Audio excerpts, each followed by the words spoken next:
Bismillahirrahmanirrahim. Assalamualaikum warahmatullahi wabarakatuh. Pada pertemuan kita di pagi ini, kita akan membahas tentang keragaman bahasa dan suku bangsa adalah ciptaan Tuhan. Jadi Tuhanlah yang menginginkan keragaman itu terjadi.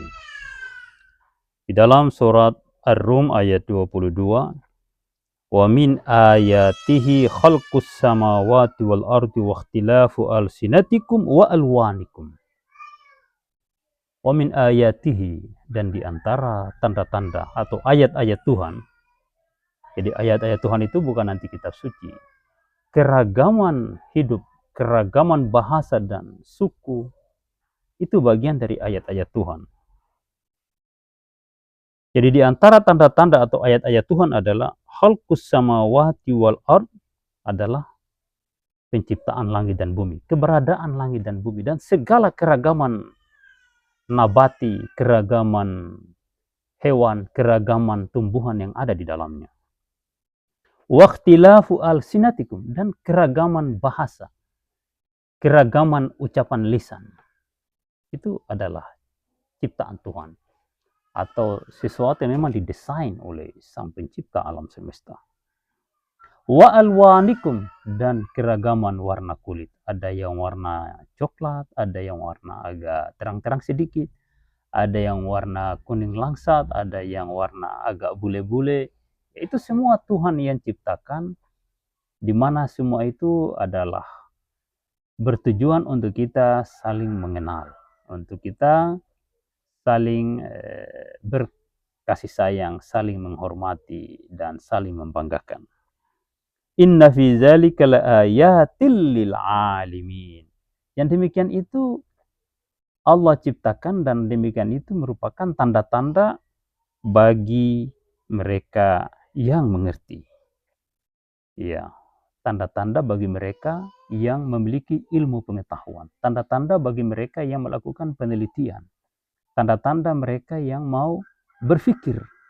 Itulah yang disebut dengan alimin. Orang-orang alim, ya, orang-orang yang cerdas, orang-orang yang berpikir maju. Nah, jadi keragaman bahasa, keragaman suku bangsa bukan untuk pertengkaran, bukan untuk saling mencela, untuk saling menjatuhkan. Apalagi kita hidup sudah sekian abad dari zaman kenabian. Apa yang terjadi di zaman para nabi, kita tidak ketahui lagi secara persis. Kita tidak berjumpa langsung dengan para nabi. Sehingga apa yang kita ketahui tidak bisa kita klaim sebagai yang paling benar.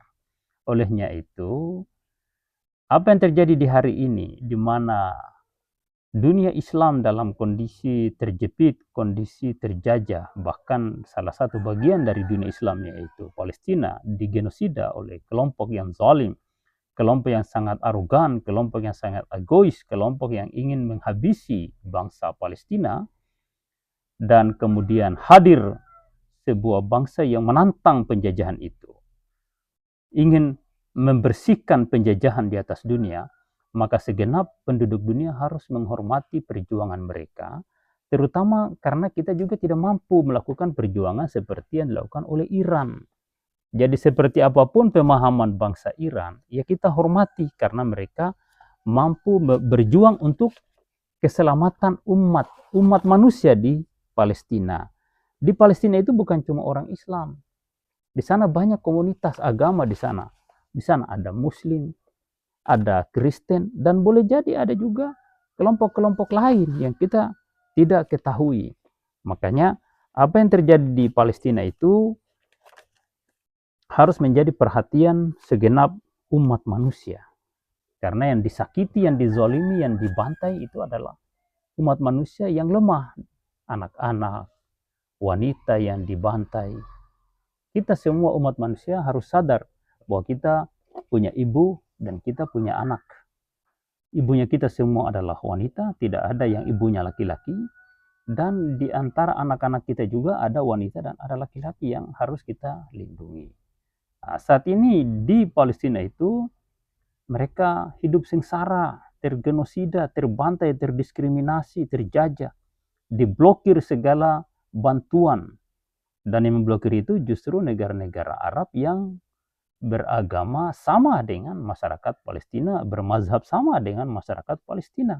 Yang membantu itu adalah masyarakat Iran, para ulama-ulama Iran, para pemimpin-pemimpin Iran yang dianggap berbeda dengan mazhab mayoritas bangsa Arab dan umat Islam pada umumnya.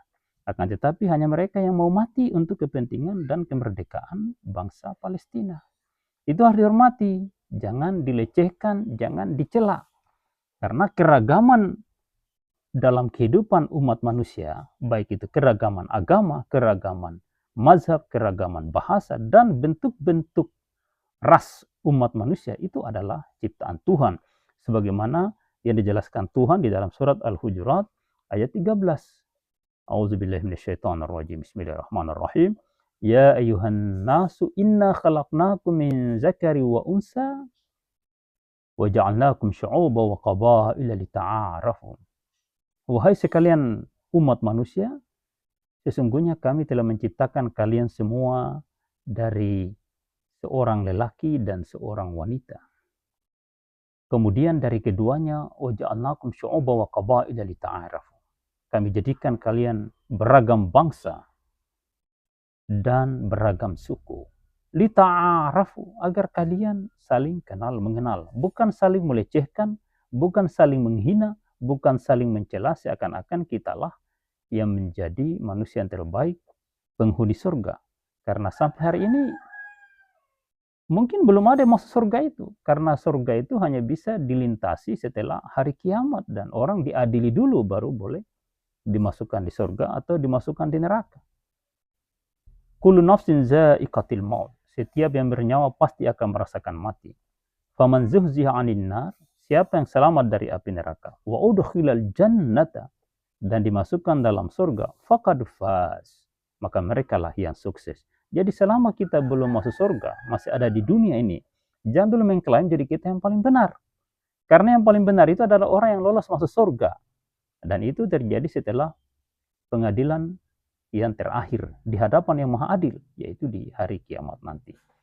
Olehnya itu mari kita saling menghormati, saling menghargai keragaman, dan menghormati mereka yang berjuang demi kemanusiaan. Seperti yang terjadi hari ini, Iran menyerang Israel karena Israel melakukan serangan duluan dan melakukan penjajahan kepada rakyat Palestina sejak 1948. Bahkan ada yang mengatakan dari 1946. Lalu saya lanjutkan lagi ayatnya. Inna akramakum indallahi atqakum. Orang yang paling mulia di antara kalian adalah orang yang paling bertakwa. Siapa itu orang paling bertakwa? Orang paling bertakwa adalah orang yang menghindari segala larangan Tuhan, termasuk melakukan penjajahan, termasuk melakukan penindasan, penipuan, pembohongan demi kepentingan dirinya dan keluarganya dan teman-temannya dan kelompoknya. Nah, orang yang melakukan tindakan kejahatan itu bukan orang bertakwa. Orang bertakwa adalah orang yang terhindar atau berusaha menghindarkan diri dari segala bentuk kejahatan, baik kecil maupun besar, terutama kejahatan yang merugikan orang lain atau orang yang banyak. Seperti itu. Nah, lalu, innallaha alimun khabir. Sungguhnya Allah maha mengetahui secara detail, secara terperinci. Khabir itu secara terperinci segala yang terjadi di alam semesta, baik itu manusia maupun yang lain. Allah semua tahu. Nah, olehnya itu, marilah kita hidup santun dan damai, jangan saling mencela, jangan menyakiti mereka yang berjuang demi kesejahteraan dan keselamatan umat manusia. Hari ini satu-satunya berjuang untuk keselamatan masyarakat Palestina dari penjajahan yang sudah berjalan lebih dari 70 tahun, hanya Republik Islam Iran. Di saat yang lain justru membangun hubungan baik, hubungan bilateral, hubungan perdagangan dengan para penjajah-penjajah itu. Penjajah Zionis, penjajah Amerika, bangsa Arab membangun hubungan baik dengan mereka. Yang tidak membangun hubungan dengan Zionis dan Amerika itu hanya Republik Islam Iran. Sejak revolusi 1979 oleh Ayatollah Khomeini sampai detik ini tidak ada dubes, tidak ada kedubes Amerika dan Israel di Palestina. Yang ada hanya kedubes. Tidak ada kedubes Amerika dan Israel di Iran. Yang ada hanya kedubes Palestina. Itu yang perlu dipahami. Jadi kalau ada tokoh agama, ahli agama, ustadz atau siapa saja, nama dan gelarnya, kalau dia menjelek-jelekan Iran, maka tinggalkan orang itu. Dia bukan saja kehilangan agama, tapi mereka bahkan kehilangan kemanusiaan. Mohon maaf atas segala kekurangan, ini sekedar pengantar, silakan komentar, silakan sebarkan kepada sahabat dan teman Anda bila mana itu Anda anggap penting. Mohon maaf, sekian. Assalamualaikum warahmatullahi wabarakatuh.